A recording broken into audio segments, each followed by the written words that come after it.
Hey, it's Cory Doctorow. 5.5 days into this Kickstarter, $163,994, 3,736 backers into this project. I am over the moon. This was better than I dared hope, and certainly the real financial precarity that we had been in as a consequence of what coronavirus did to our household finances, that's basically over, even if a lot of that money is going to go to publishers and so on. The share that I get to trouser is going to be life-changing. So thank you. But I want to talk about what I'm doing here and what I'm hoping for and what I think can happen if this momentum continues.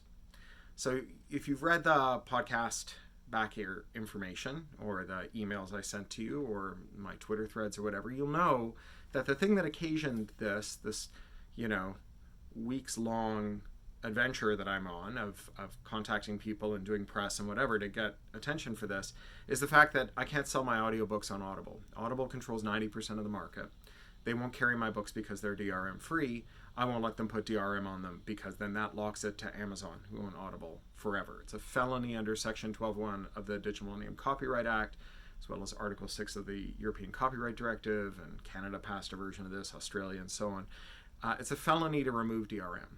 And so that means that even though I own the copyright to the audiobook, if I let Amazon Audible sell it, they get to decide what you can do with it, which is crazy, and they won't let me choose to do otherwise. So here's what I want to do with this, right? I don't just want to make myself solvent. Look, there are people who have really significant financial problems that dwarf ours by orders of magnitude. Like, I don't want to pretend that us, needing to refinance our mortgage or like dip into a line of credit has anything in common with people who are facing eviction, medical bankruptcy, who are out of work. I mean, compared to those people, we are doing very, very well. So that's not what this was ever about.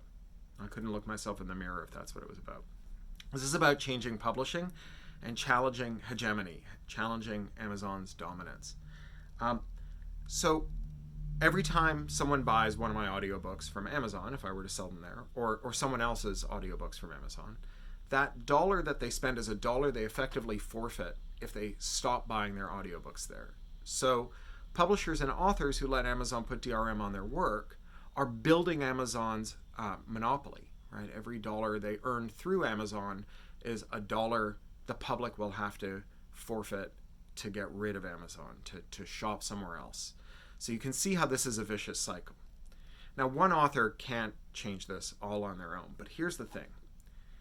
If I get, I'm at 3,736 backers. If I get like 10,000 backers, well, first of all, because like Amazon's not taking a cut, my publisher's not taking a cut, I finance this myself, that's as much money as I would get if I sold 50,000 audiobooks on Audible through a publisher. But more importantly, if I get 10,000 backers, 10,000 sales, pre-sales of this audiobook, it will prove that authors who go direct to their audiences, the small number of authors like me who have large audiences that they know how to reach, when we go direct to our audiences, we can generate enough sales that we don't need Amazon to have a financially viable, commercially viable audiobook.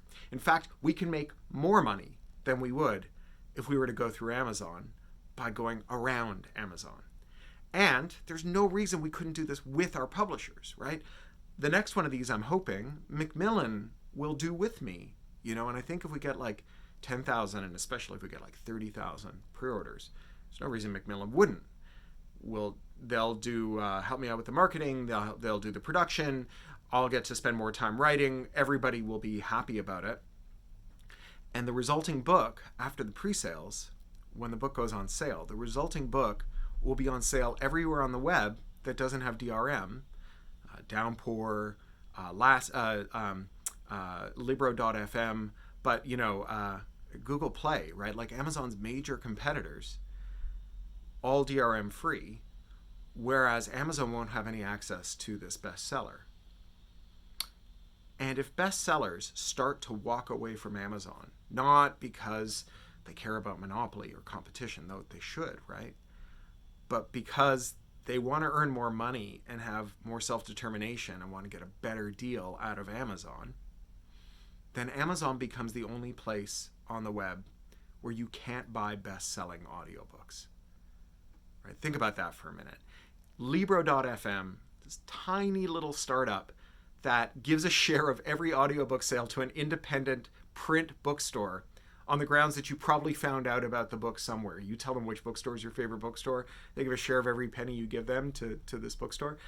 Libro.fm, Downpour, which is owned by Blackstone, this incredible indie audiobook publisher, they will have a huge competitive advantage. And the only way Amazon can get it back, the only way Amazon can compete with them, is to drop DRM and to do fair negotiating tactics or fair negotiating terms, like no Amazon original ebooks or audiobooks right now are for sale to libraries.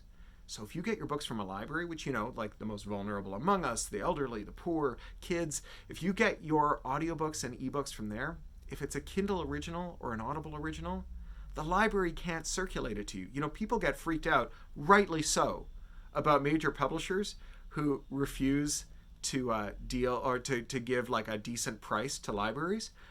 But half the best-selling audiobooks are just not even available for sale at any price to libraries. So this is what I want to do, right? I want to be like the pebble that starts the avalanche that changes the face of the mountain. I want to show that I can get 10,000, maybe 30,000 people to back this audiobook, pre-buy it, $15. I mean, I'm so grateful to you, people who put far more money than that into it. Thank you, thank you, thank you. Seriously, oh my God, thank you. But $15 purchases, tons of them, thousands of them, tens of thousands of them. We will make the case that best-selling authors don't need Amazon, shouldn't use Amazon, and that they should use everywhere except Amazon, and that Amazon needs to have fair contracting terms if we are going to let them have our books. So this is where you come in, right? I am nearly tapped out. I had 14,000 emails in my little brother folder. Not all of them were fan letters, and that includes, you know, multiple emails in the same conversation. And I've gone through every single one of them, and every one that was a fan letter where it made sense, I sent them a personal email back. You might be one of the people who got one of those. It was about 7,000 emails all told. And then I've been going through all the receipts for people who direct purchased audiobooks and ebooks in the Little Brother series from me. Got 700 left of those. I started with 6,000. I've DM'd everyone who's a mutual on Twitter. I've gone out on my mailing list and my podcast. So I am now at the point where I have reached personally almost all the people I know how to reach. And I'm at 3,739 backers. I want to get to 10,000. I really want to get to 30,000. There's a lot of press coming in the next week. People are excited about what I'm doing. But you folks have it in your power to make that happen. Right? If each of you tells two friends that this exists and gets them to back it at $15, right? Just one audiobook, we will change the relationship of publishing to one of the largest monopolists in human history. That's what I'm here for, right? That's the project. It's not the Make Corey Solvent project. It's the do something about a monopoly project together. And that's what I'm hoping you'll come in for. A couple bits of housekeeping before I sign off. This is longer than Kickstarter tells me to make the videos. I hope you're still watching. Maybe you're not. It's a busy world. But first, just in case there was any doubt, Attack Surface isn't just an audiobook and an ebook. It's going to be like a physical book, right? Macmillan is publishing it. That's, you know, Tor Books' parent company, largest science fiction publisher, English-speaking science fiction publisher in the world. That's in Canada and the US. In the UK and Australia, New Zealand, South Africa, basically the rest of the English-speaking world, it'll be out from Head of Zeus, this amazing British publisher. This is not the actual book. The book doesn't exist yet. They sent me a PDF. I printed it. It's on an old copy of Walkaway. But it'll look something like this. That's the dust jacket. It's cool. Look at that guy. So that's the first thing. And then the second thing is that Macmillan and Head of Zeus are both offering a free short story and audio book of a new little brother story I wrote just for this launch called Force Multiplier. And in the next update I do, I'm going to put in the links to subscribe or to let them know. And all you have to do is send them your Kickstarter receipt showing that you pre-ordered Attack Surface either as an audiobook or as an ebook.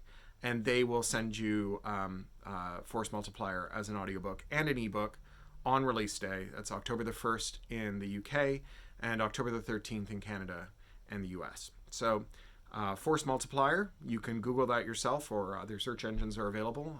There's DuckDuckGo, there's AltaVista, there's Ask Jeeves, Waze, many other alternatives. I think Microsoft has something.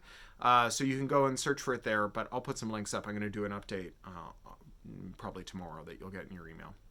Anyway, this has gone on way too long, but I'm excited. I think we're going to make this happen. And